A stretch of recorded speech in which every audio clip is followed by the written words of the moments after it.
then we'll follow it and open the floor for questions. Coach? What a football game. What a football game. Two great teams battling. And that was a championship, national championship caliber type game right there. Hats off to Jackson State University. Obviously a very talented, well-coached team, and they had a great season. Excuse me. I thought our staff did a heck of a job of getting these guys prepared. And aside from, schematically and everything, you got to pour into these men mentally as well. And they see some of the clippings and you hear some of what people say about us and them and, all that stuff. And we talk about being great. And being great here starts with belief. Believing in yourself, believing in the program, the play call, and your teammates.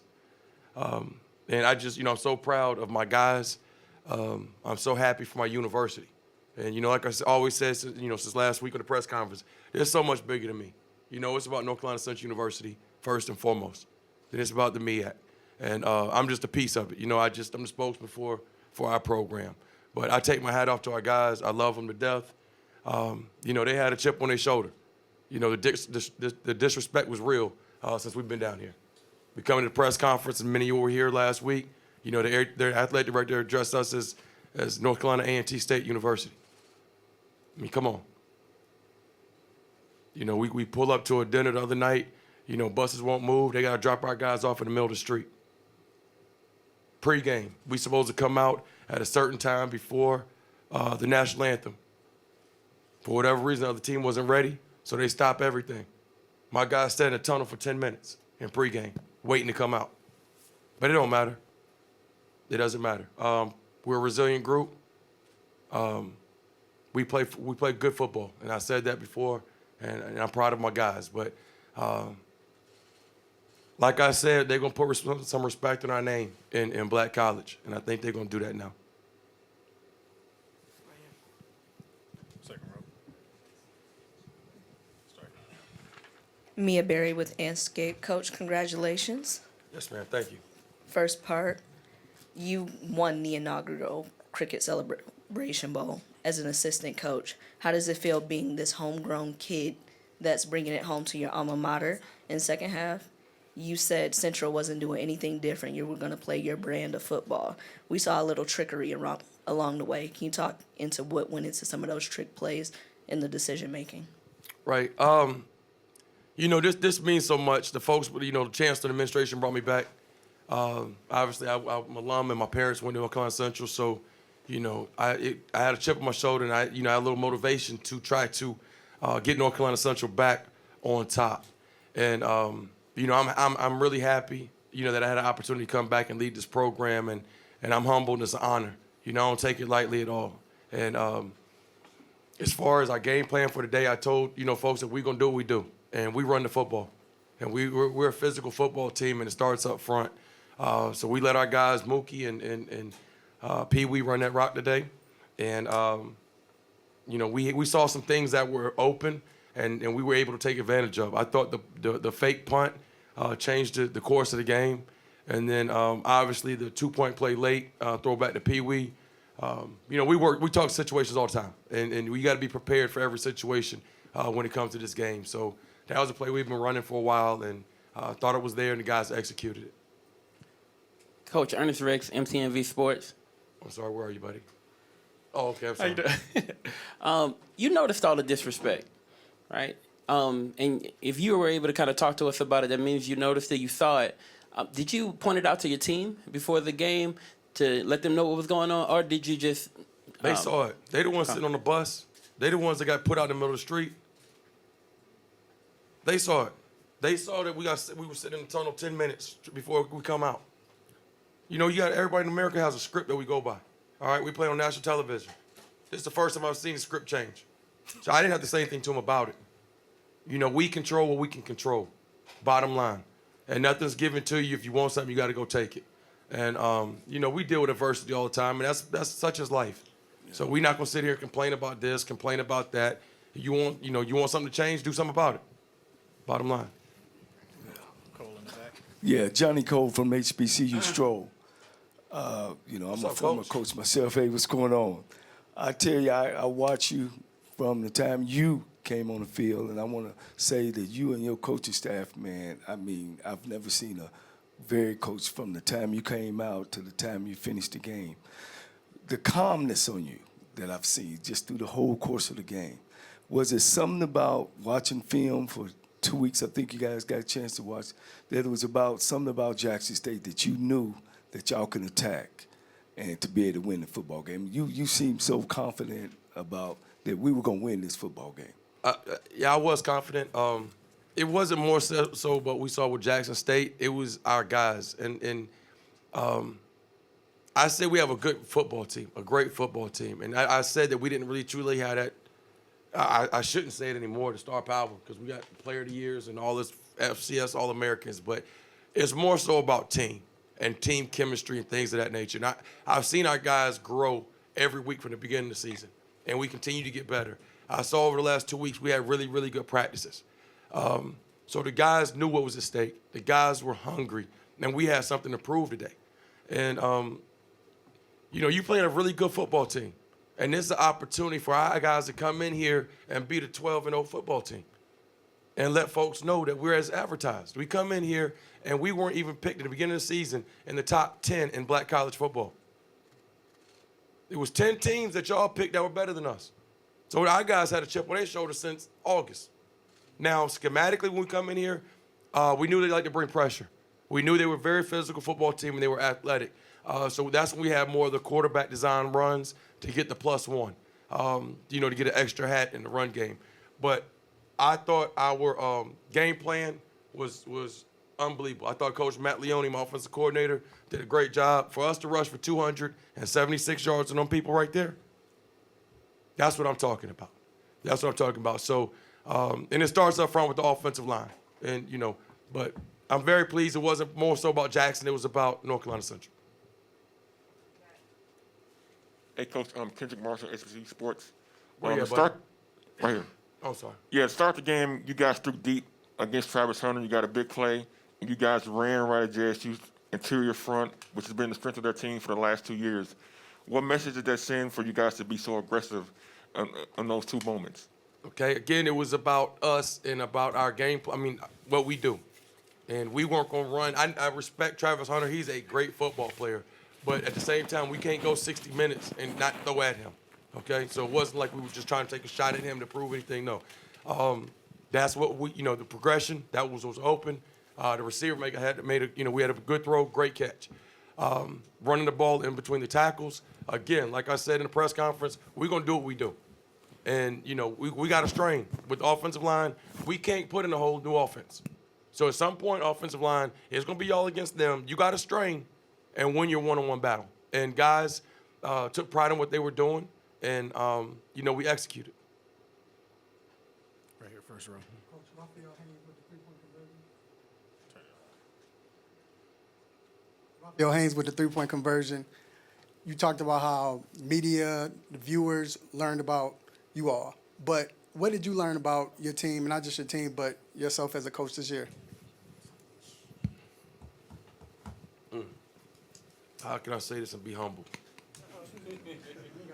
I said, man, I've been a part of really good teams, and I've won championships, and I learned from one of the best, Rod Broadway, Sam Washington. Them dudes like my fathers. Got a lot of respect. Buddy Pugh and I are very close. So I've seen the formula. I've seen what it takes, and I've been around really good teams, and I've won championships in 3 different conferences: Black College National Championships in the SWAC, CIAA, and the MEAC. So it's about, sticking to the formula, getting good, really good people with you. I knew the guys that we had in that locker room. So, I really didn't learn anything. Them guys, I've seen them. I know them. I know they hard. I know what they about. We recruited them. And they babies. They young. We got all them. Both these guys coming back next year. They not seniors. You look at that roster. High school kids. Young men, excuse me. High school young men that bought into our system, bought into our scheme, and have developed. And that comes from our strength staff, our support staff, and everybody that North Carolina Central University pouring into them. Now, obviously, we have the culture here. We got a great foundation. Yeah, we can go find us 1 or 2, transfers. But we built this thing with high school young men. Traven Gray, Atlanta Journal-Constitution. Obviously, we've talked about the fake punt, the reverse, and plays like that. How much impact did those big plays have on the momentum of the game, and that was so close throughout?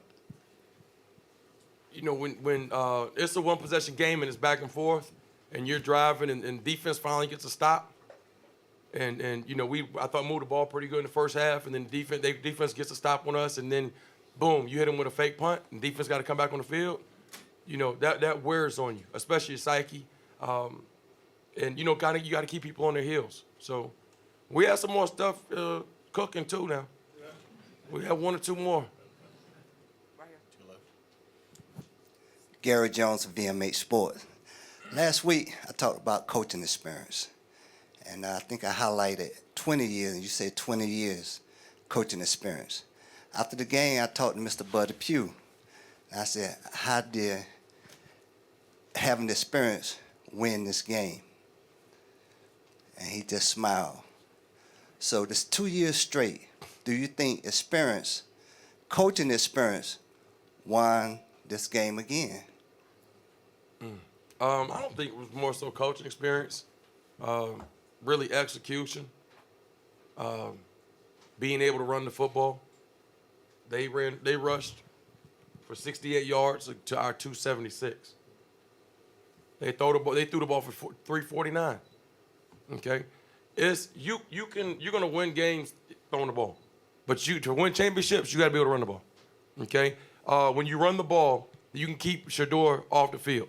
That was our game plan. How do you stop him? How do you stop their offense? Keep him on the sideline. We had 38 minutes of time possession to their 21. So that was the game plan. First quarter, 10 minutes to their 4 minutes. So they beat us time possession in the fourth quarter. But that was the game plan. If I can run the football and keep them on the sidelines, we're gonna be in good shape.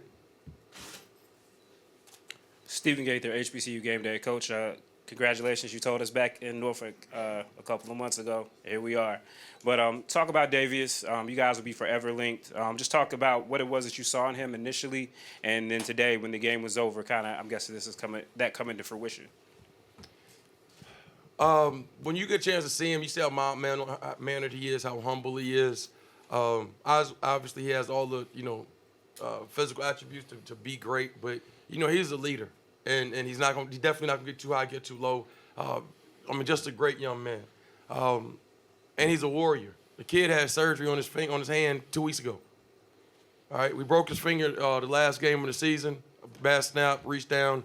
The doctors couldn't wait till after the season to fix the ligaments in there, so he had surgery on his non-throwing hand. So he did this right here today and ran the ball for over 100 yards, whatever he did. All that today, just coming right off of surgery. Two more. We'll start in the back. Paul Briggs, MEAC Sports. Coach, last year you guys was in the MEAC SWAC championship game at the beginning, SWAC challenge at the beginning, and now to be in the Cricket Celebration Bowl championship game a season later. Talk about the journey going from the beginning of the season, now playing at the MEAC SWAC and the end of the season. They talk about it starts in the A and ends in the A. And for you to be able to play a great opponent like Alcorn State last year, and what Coach McNair has done with that program, they have a great program, and they're very athletic, and you're gonna have a battle when you play them guys. And then here, and I was messing with alumni last night. They talk about get to Atlanta. Well, we here. Let's talk about you got to win in Atlanta.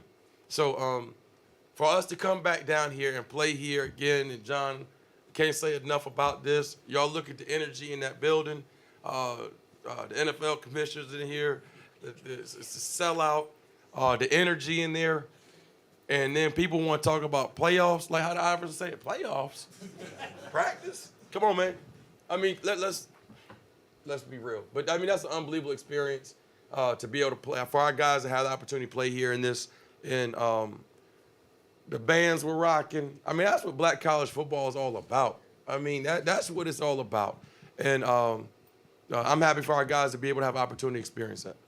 Last one, Kavil. One more right here. I'm sorry, Jasher. I'm sorry. Okay.